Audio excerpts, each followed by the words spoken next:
Magandang araw mga kaibigan. Bigyan natin ng reaction, opinion itong post. Dito tayo na. Pahayag ito ni Senator Kiko Pangilinan na atin ang 2028, sabi niya. Nasa ating mga kamay, nasa ating nagkakaisang mga kamay para ipanalo ito. Grabe, very confident. Kasi sa ngayon, itong mga kakamping, naghahanda na sila. Parang nagkaroon na sila ng 80th anniversary ng Liberal Party of the Philippines. At sino ba yung na-elect na ano?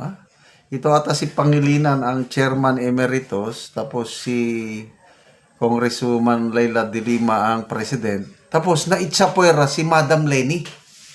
May nabasa akong post na, "Oy, naunsa naman mo? Bakit wala si BP Leni?" parang umaayaw na si Madam Leni sa Liberal Party. Tingnan nyo, nung 2022 election, di ba, ang tawag sa kanila, dilawan. Nako, binago nila ang ilang color. Kakamping na lang. Dahil alam nila na parang mabaho na ang dilaw. So, I don't know kung ano ba ang color nila ngayong 2028. Baka makipagsanib sila sa green. Hindi, pula pala. Green si BP Sara. Pula, Marcos Loyalist. So, paghaluin mo ang yellow, pink, at saka pula, ano kaya? Atin ito. Ang ganda ng kanyang pahayag. Atin ang 2028. Nasa ating mga kamay, nasa ating nagkakaisang mga kamay para ipanalo ito. Wow. In fairness, magandang linya, magandang pagkadating. So, yung mga kakamping, dilawan ng mga yes! Kaya natin yan. Babalik ang mga dilawan o kakamping magpresidente sa 2028. Kasi last time na nagpresidente sila nung 2010, yung panahon ng Noynoy Aquino administration. So, 2016, natalo sila. Tinalo sila ni Tatay Digong. 2022, tinalo sila ng Uniteam. So, umaasa sila, makakabalik sila sa 2028. Kaya lang, problema. Dahil sa mga surveys, mahina, malayo ang agwat kay BP Sara. Yung last survey ng WR numero 31% si BP Sara, sumusunod si Rapi Tulfo, I think 13%, BP Leni 13% din. Tapos si Risa Hontiveros malayo, 2.4%. So paano sila mananalo yan kung hindi kakandidato si BP Leni? Si Hontiveros ang kandidato nila. Paano sila mananalo sa 2.4%? Yan ang malaking problema nila. Kaya ngayon, as early as now, gumagawa sila ng paraan para, nakikita ko unang strategy nila is alisin si BP Sara sa 2028 through impeachment. Kaya, let's expect, mga kapwa ko, ka-DDS, February 6, maraming isasampang impeachment complaint laban kay BP Sara. Grupo ng kakamping, grupo sa mga makakaliwa, grupo sa pula o Marcos Camp, mag-unahan sila. Problema lang yung kung kaya ba nilang sundin yung bagong guidelines ng Supreme Court. Kasi hindi na nila pwedeng gawin yung ginawa nila last year.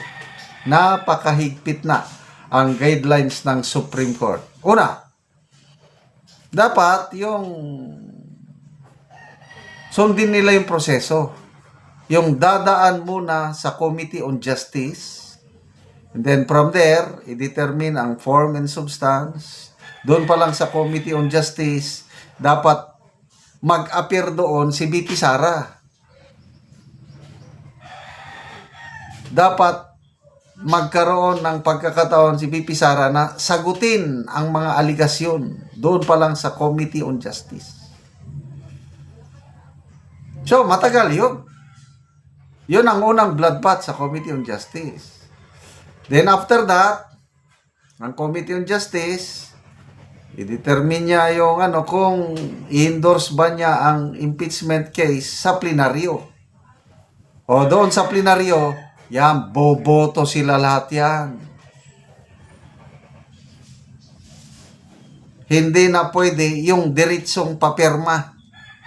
Kagaya last year na sa isang araw lang, inipon daw sila sa isang kwarto, perma diretso in exchange sa malaking pundo, 150 million daw.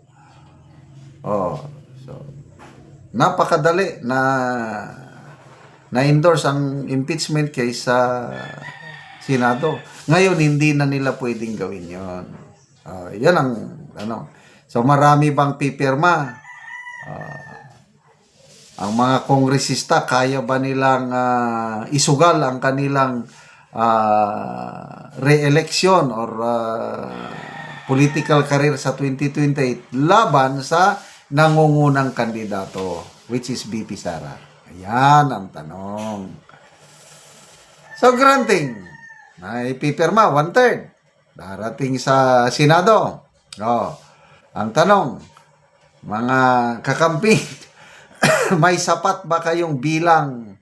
May 16 senators ba kayo na boboto para sa conviction ni VP Sara? Yan ang sagutin nila. Bago nila sabihin na atin ang 2028. Doon pa lang sa minority senators, yung siyam na minority senators, talo na sila 15 ang kanila. 9 ang minority. O, di talo sila sa botohan. O, kakandidato si VP Sara sa 2028. Nako, patay sila. Actually, inaamin na nila na pag hindi nila mapatanggal through impeachment si VP Sara, talo sila. Kaya good luck na lang, Senator Pangilinan. Baka kami, mga dides, magsabi, amen ang 2028. Kayang-kaya nating ipanalo VP Sara sa 2028. Salamat mga kaibigan sa inyong pagsubaybay sa ating channel. Nakakatulong kayo ng malaki sa tribong Talandig ng Bukidnon dahil ang sweldo natin sa channel na ito is pantulong po sa tribo. Namimigay tayo ng libreng yero at pako para makapagpatayo sila ng mas maayos na tahanan. Panoorin nyo ang video na ito. Muna ni ang ipangatag na ang yero sa mga tao nga mga daot ng ilang balay o karon si Angkol nagpatindog ni siya og iyang bag-ong balay.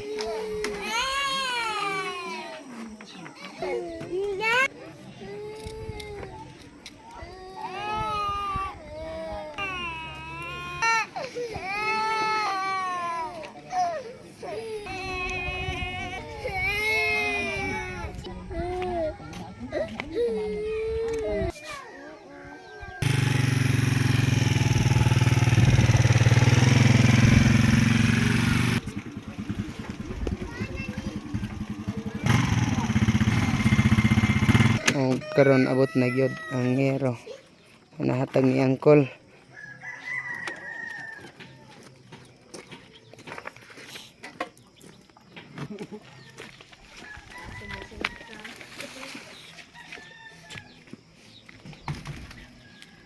Karon mo na ni itsura sa unang balay ni Angkol ngilang ipuy-an karon nagpatindog siya og bag-ong balay kay nataga naman siya og yero.